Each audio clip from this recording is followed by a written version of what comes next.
Assalamualaikum warahmatullahi wabarakatuh. Pada kali ini kita akan membahas pendapatan Satuan Kerja Perangkat Daerah atau pendapatan SKPD. Secara pengertiannya dari Undang-Undang RI Nomor 23 Tahun 2014, pendapatan daerah itu semua hak daerah yang diakui sebagai penambah nilai kekayaan bersih dalam periode tahun anggaran yang bersangkutan. Nah, itu untuk pengertiannya. Karena sebenarnya ini adalah materi di semester 1 kemarin, maka ini Ibu review lagi dengan videonya. Nah, ini ada klasifikasi pendapatan.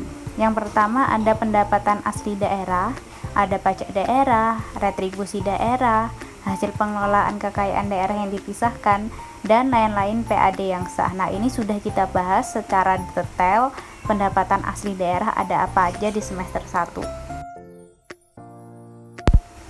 Pendapatan transfer atau dana perimbangan yaitu ada bagi hasil, pendapatan transfer pemerintahan pusat, pendapatan transfer pemerintah lainnya, ada pendapatan transfer pemerintah daerah lainnya juga, maupun ada bantuan keuangan. Lain-lain pendapatan daerah yang sah, ada pendapatan hibah, dana darurat, dan pendapatan lainnya. Berikut ini merupakan akuntansi pendapatan pada SKPD, bisa sambil belajar dengan melihat catatannya kembali. Ada dua jenis pendapatan, yang pertama ada pendapatan LO dan pendapatan LRA. Nah, ini yang pertama kita bahas untuk pendapatan LO atau pendapatan untuk laporan operasional. Definisinya, hak pemerintah daerah yang diakui sebagai penambah ekuitas dalam periode tahun anggaran yang bersangkutan dan tidak perlu dibayar kembali. Nah, yang perlu digarisbawahi di sini adalah penambah ekuitas dalam periode tahun anggaran. Untuk pengakuannya sendiri ada timbul hak atas pendapatan, yang kedua ada pendapatan derealisasi. Kedua ada pendapatan laporan realisasi anggaran atau biasa disebut pendapatan LRA. Definisinya, semua penerimaan rekening kas umum daerah yang menambah saldo anggaran lebih dalam periode tahun anggaran yang bersangkutan yang menjadi haknya pemerintah dan tidak perlu dibayar kembali.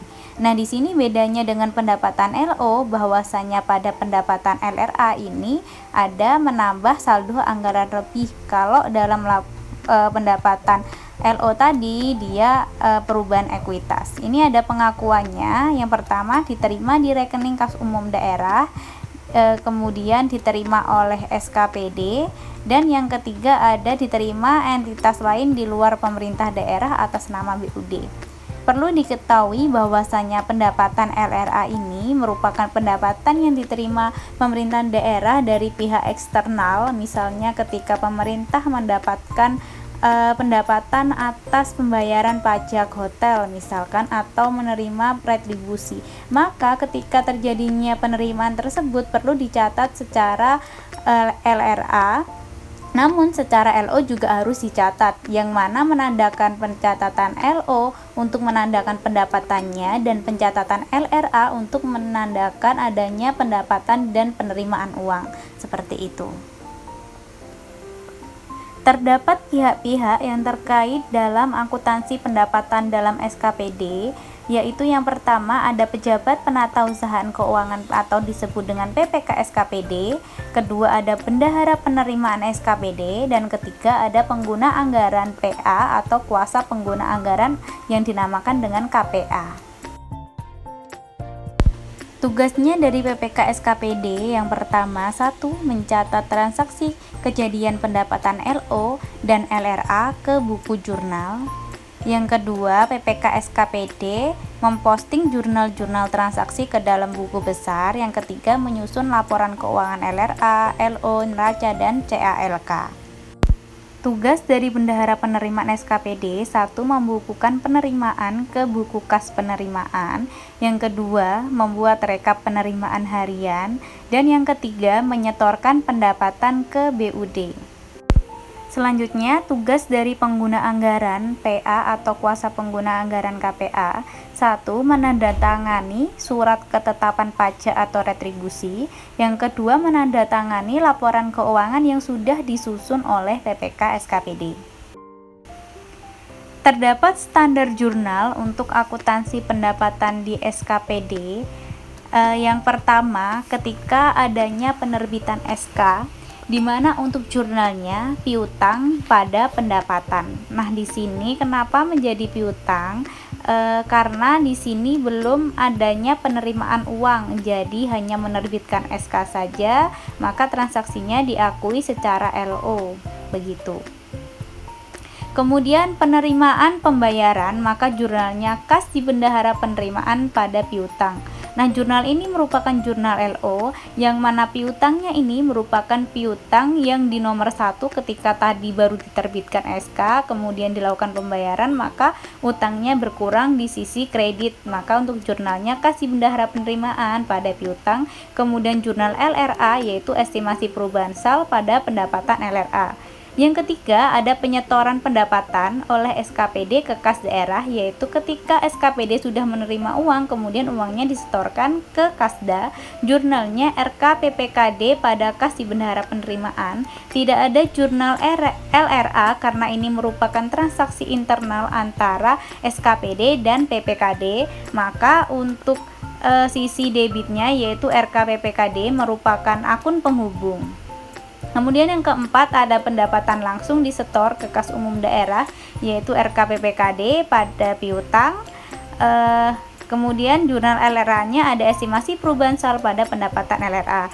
Ini hampir sama dengan penerimaan pembayaran. Kalau yang penerimaan pembayaran ini yang menerima SKPD, sedangkan yang nomor 4 ini dia wajib pajaknya membayarkan langsung ke kas umum daerah, jadi tidak melalui SKPD. Jadi perbedaannya ada di jurnalnya paling atas yaitu kas di bendahara penerimaan dan RKPPKD, ini bedanya.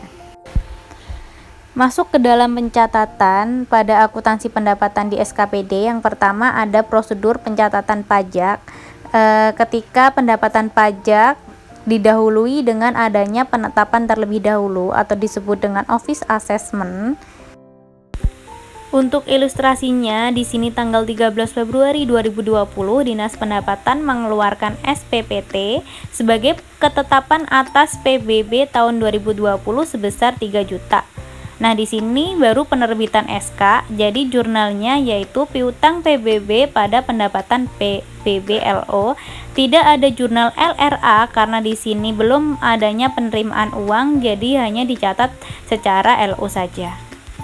Masih masuk dalam prosedur pencatatan pajak 1, yaitu ketika saat diterima pembayaran. Ketika diterima pembayaran di sini ada 2 jurnal. Yang pertama ada jurnal LO dan yang kedua ada jurnal LRA. Di mana jurnal LO-nya ini karena dia menerima pendapatan, maka jurnalnya kas di bendahara penerimaan pada piutang PBB karena tadi piutangnya di debit, sekarang di kredit. Kemudian untuk jurnal LRA-nya yaitu estimasi perubahan sal pada pendapatan PBB LRA. Di sini jurnal LRA-nya adalah mutlak. Ketika terjadi pendapatan, maka jurnalnya estimasi perubahan sal pada pendapatan PBB LRA. Kemudian untuk jurnal penyetoran pendapatan ke kas, jadi ketika pendapatan tadi udah diterima oleh SKPD, kemudian SKPD menyetorkan ke Kasda. Yang di sini jurnalnya hanya ada 1, yaitu RKPPKD pada kas di bendahara penerimaan, bahwasanya ketika kasnya diterima BUD, maka yang didebet RKPPKD dan yang dikredit kas di bendahara penerimaan. Jurnalnya selalu ini jadi mutlak. Masih di prosedur pencatatan pajak 1, yang mana jika WP langsung menyetor ke kas daerah, jadi tidak melalui SKPD. Wajib pajaknya langsung menyetornya ke BUD. Ada 2 jurnal, LO dan LRA. Untuk LO-nya yaitu RKPPKD pada piutang PBB, yang mana RKPPKD ini merupakan rekeningnya BUD karena dia kan menyetornya ke BUD, kemudian piutangnya dikurangi untuk LO. Kemudian untuk LRA, estimasi perubahan sal pada pendapatan PBB LRA. Nah, ini jurnalnya sama, pokoknya setiap ada pendapatan jurnalnya estimasi perubahan sal pada pendapatan PBB LRA. Tadi merupakan penjelasan terkait akuntansi pendapatan pada prosedur pencatatan pajak 1. Selanjutnya kita akan membahas prosedur pencatatan pajak 2 di video selanjutnya. Semoga video ini bisa bermanfaat dan bisa digunakan belajar untuk kalian. Cukup sekian dari Ibu. Sampai bertemu lagi di video selanjutnya. Wassalamualaikum warahmatullahi wabarakatuh.